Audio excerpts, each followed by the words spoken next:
It's time for business, and Sandra Afenu has joined me in the studio. Hello, Hi, Sandra. Israel. How are you It's doing? about Barclays. I'm well. Exactly. And how about you too? I'm very well. Okay, it's about Barclays, and they've been fined by the Bank of Ghana. Yes, and the Bank of Ghana has given reasons for their action, but Barclays has actually issued a statement, responded. Not so much, they've not said much. But we'll still hear from them. Yes, we'll hear from Barclays. You take it away. All right, thank you. All right, good evening. My name is Sandra Afenu, and I'm here for business. Now, the Bank of Ghana has fined Barclays Bank Ghana over 4 million Ghana cedis for making frivolous quotes on Ghana's interbank exchange market.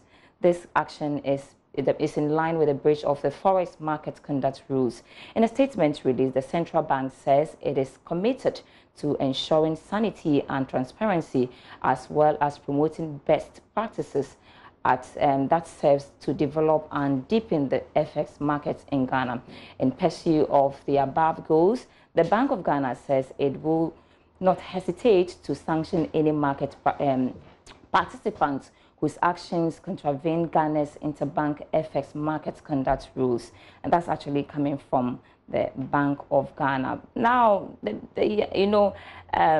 Barclays Bank has actually been responding to this statement. It was quite brief, but it said that in that statement, it's over there, and it says that notice of fining of Barclays Bank Ghana Limited for making frivolous quotes on the Ghana interbank foreign exchange market. We are engaging with the regulator on this matter, and we will update you of developments. Let's move to other stories now. The institutions appointed to lead the liquidation process of the microfinance institution, PricewaterhouseCoopers, has indicated it will start paying validated deposits from next Monday. Partner at the accounting firm and receiver for the process, Eric Nana Nepa, told George Wiafe there will be no job losses in the process. Responsibility there. But having said that, given the infrastructure we have in place and given the experience we have, we think that we should be able to commence paying within a week.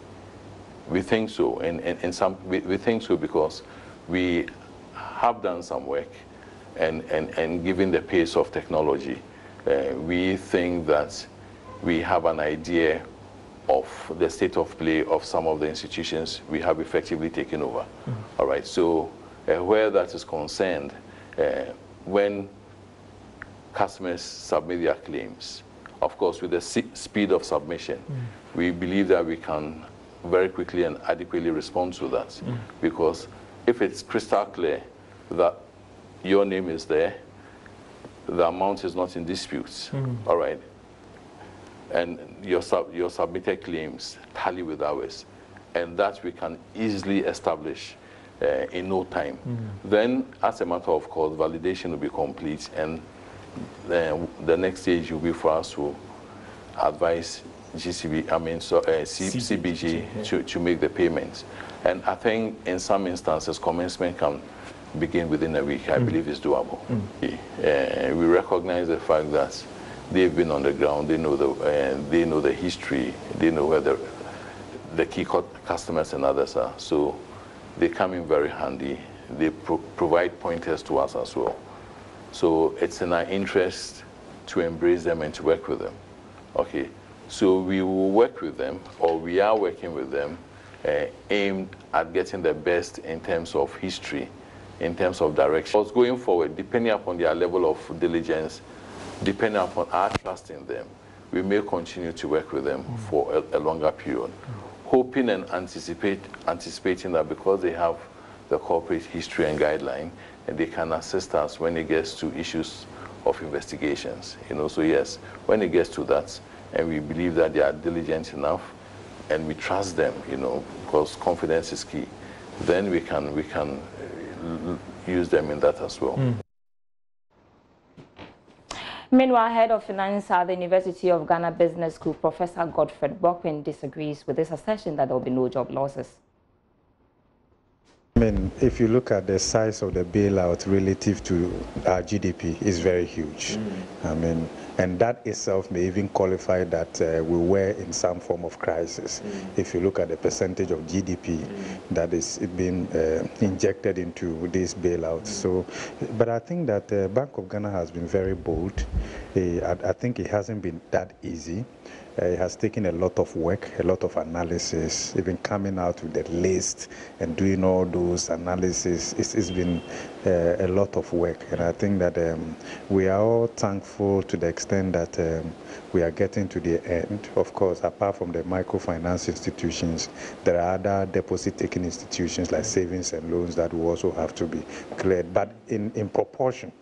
It would not be as huge as what we saw in the mainstream banking that we saw. And for that reason, I think that this needed to be done quite quickly also because there are a lot of Ghanaians whose monies are locked up with microfinance, with savings and loans and all of that. Then it may affect the confidence in the banking or in the financial system at the end of the day. Because if you look at the unbanked population, is very huge, and all these things do not help. And that is why I think that it's a good thing that government is providing the financial support, which would, because Bank of Ghana, I believe, would have done this long ago if they had a financial clearance. But it's good that eventually that has happened, and they are moving. Let's look at the approach as well. We knew it was coming, but thrown out, these are going down. Could there have been a better approach in dealing with this situation than what the Bank of Ghana is doing right now? I think that practically many, if not all of these microfinance institutions, maybe a year ago, were perhaps an issue of common knowledge that they were not in existence. I'm sure their customers knew that these microfinance institutions didn't have the going concern. There is a big shake-up at the Ghana Revenue Authority. Details in our local news summaries. The Ministry of Finance has made changes at the top management level of the Ghana Revenue Authority as part of ongoing reforms to improve the performance of the tax collection institution. A statement issued by the Public Relations Unit of the Ministry in Accra said about 1,418 employees were being rotated to other areas of the organization as part of the exercise. International business leader and author of the Bold New Normal, Lucy Quist, has been appointed as the Managing Director and Head of Change Leadership at Morgan Stanley.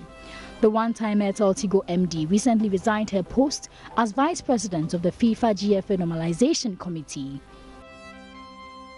Accra City Hotel has received the prestigious Hospitality Oscar from the World Travel Awards and won Ghana's leading hotel in 2019. World Travel Awards was established in 1993 to acknowledge, reward and celebrate excellence across all sectors of the tourism industry. All right, that's all for business for now, but I'll be back at after 8 p.m. actually. We'll be talking more on the Bank of Ghana issue and then Barclays Bank and their response. So stay tuned, I'll be back.